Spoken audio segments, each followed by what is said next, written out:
Media మిత్రులందరికీ నమస్కారం. బహుశా నాకు తెలిసి భారతదేశంలో ఇప్పటి వరకు నమోదైన కేసుల్లో అతి చెత్త కేసు కేటీఆర్ గారి మీద పెట్టిన కేసు. అందులో ఎక్కడ కూడా ఒక పైసా అవినీతి ఆరోపణ లేదు. కానీ ఎంతో విచిత్రంగా ఏసీబీ దాంట్లోకి వచ్చి కేసు నమోదు చేసింది. తెల్లారే వరకే, తెల్లారం కూడా తెల్లారలేదు, అదే రోజు సాయంత్రానికే ఈడీ దిగి నోటీసులు ఇచ్చి చూడగానే అర్థమైపోతుంది సాధారణమైన ప్రజలకు కూడా. వీళ్ళిద్దరు కలిసి బడే బాయ్ చోటే బాయ్ కలిసి ఏం పని చేస్తున్నారు, ఎవరికి భయపడుతున్నారు ఈ దేశంలో అనే విషయం స్పష్టంగా కనబడుతుంది. మోడీ సహకారంతోనే చోటేబాయ్ రేవంత్ రెడ్డి ఈ పనికి మాలిన ఈ ఫాల్స్ కేసును నమోదు చేయించుండు అనేది స్పష్టం. డబ్బులు ఎక్కడికో పోయినాయి, వీళ్ళు వెతుకొచ్చే పని లేదు. సాఫ్గా తీసుకున్న కంపెనీ కూడా వీళ్ళకి నోటీస్ ఇచ్చిండు, మీరు అర్ధంతరంగా అగ్రిమెంట్ నుంచి బయటకు వచ్చారు కాబట్టి మీరే నాకు కట్టాలి ఇంకా పైసలు. సాఫ్గా ఉత్తరాలే పెట్టాడు, మాకు ఇన్ని వచ్చినా ఇంకా రావాలి అని. ఇది ఇప్పుడు ఈడీ వచ్చిన మీకు ఏదేందో నాకు అర్థం కాలేదు. నాకు ఆడ బ్లాక్ మనీని వైట్ మనీ, వైట్ మనీని బ్లాక్ మనీ చేస్తే ఈడీ వస్తుంది. దాంట్లో అవినీతి జరిగింది, బయట పోయిన పైసలు ఇంకో రూపంలో మీకు వచ్చినాయని అంటే అప్పుడు ఏసీబీ వస్తుంది. ఇలా రెండు జరగలే. పోయిన పైసలు బ్యాంక్ ద్వారానే పోయినాయి, పక్కగా అక్కడ ఉన్నాయి, వాడు తీసుకున్నవాడే చెప్పిండు. ఇంకా నాకు ఇంకా రావాల్సి ఉంటే మీ వల్ల నాకే నష్టం జరిగిందని వాడు అంటున్నాడు అవతల.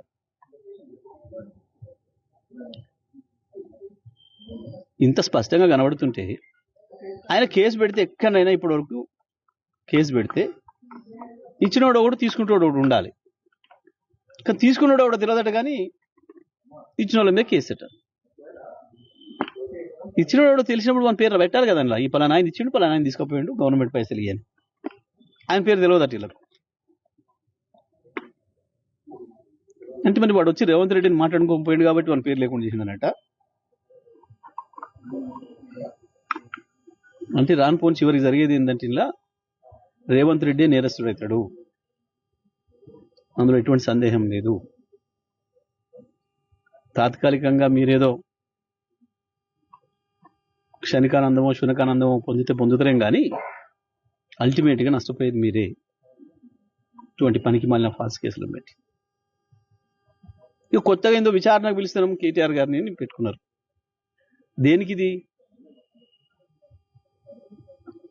రైతు భరోసా ఎగ్గొట్టేదానికి మళ్ళీ పేపర్లలో 10-15 రోజులు ఈ హడావుడి నడిపి రైతుల్ని వీళ్ళు ఘోరంగా మోసం చేస్తున్నా, వంచిస్తున్నా రైతుల్ని పక్కదారి పట్టించడం కొరకు ఈ చిల్లర వ్యవహారం ఒక దిక్కు కోట్ల నడుస్తుంది. ఆయన ఏసీబీకి అంత తొందర నిద్రపడతలేదట. 6వ తారీఖుకి రమ్మని, 7 పిలిస్తే 6కి రమ్మని, 6 కాదు తెల్లడికి పిలిచిన పోవడానికి మేము సిద్ధంగానే ఉన్నాడు కేటీఆర్, అందులో డౌట్ లేదు. మీ చిల్లర వ్యవహారం బయటపడుతుంది. మీరు ఇట్లా ఏదో ప్రజల్ని పక్కదారి పట్టించి అటువైపు చూపించి, లేదా 10 రూపాయల నోటు కిందేసి 10 రూపాయల నోటు కొరకు చూస్తే మన బ్యాగ్ కొట్టుకుపోయినట్టు బ్యాంకుల కాడ చిల్లర వ్యవహారం చేస్తున్నారు రేవంత్ రెడ్డి ప్రభుత్వం. ఇవేం సూటిగా అడుగుతున్నా, ఫైనాన్స్ సెక్రటరీని ఆయన సంతకం పెట్టి రిలీజ్ చేయమని చెప్పండి.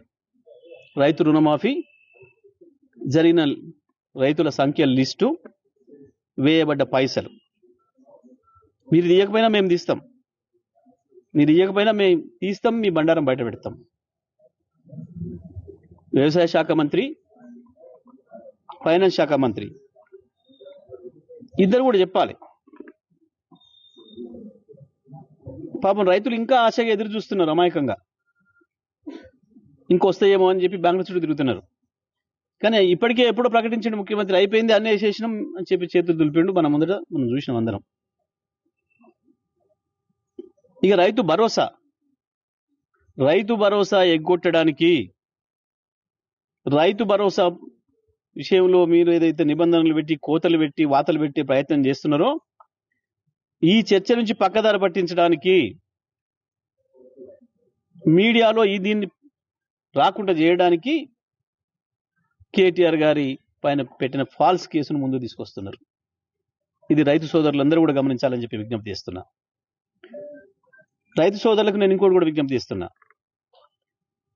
రుణమాఫీ కొరకు వరంగల్ డిక్లరేషన్ ఇచ్చినాడు, ఏ కండిషన్లు చెప్పలే. 2 లక్షలు దాటిన వాళ్ళది కూడా చేస్తాం, 2 లక్షల వరకు చేస్తాం తప్పకుండా అని చెప్పింది. అంతేకాదు, ఇవాళ కేసీఆర్ విముక్తి చేసిన వాళ్ళు ఎవరైతే ఉన్నారో వెంటనే పోయి అర్జెంటుగా 2 లక్షలు తెచ్చుకోండి, నేను వస్తున్నా 9 తారీఖు ఇస్తా. ఎక్కడికి పోలే. మీ డైలాగులు, మీరు మాట్లాడిన అన్ని ఉన్నాయి, ప్రజల మధ్యలో ఉన్నాయి, రైతుల మధ్యలో ఉన్నాయి. వచ్చిన తెల్లారి 49,000 అని చెప్పి దాన్ని 36 తెచ్చి 26కు క్యాబినెట్ ఆమోదం తీసుకొని 18 ఇచ్చిన అని చెప్పి చేతులు దులుపుకుంటే అసలు వచ్చింది రైతులకు 12,500 కోట్లు మాత్రమే. మొత్తం ఉన్నాయి మా దగ్గర.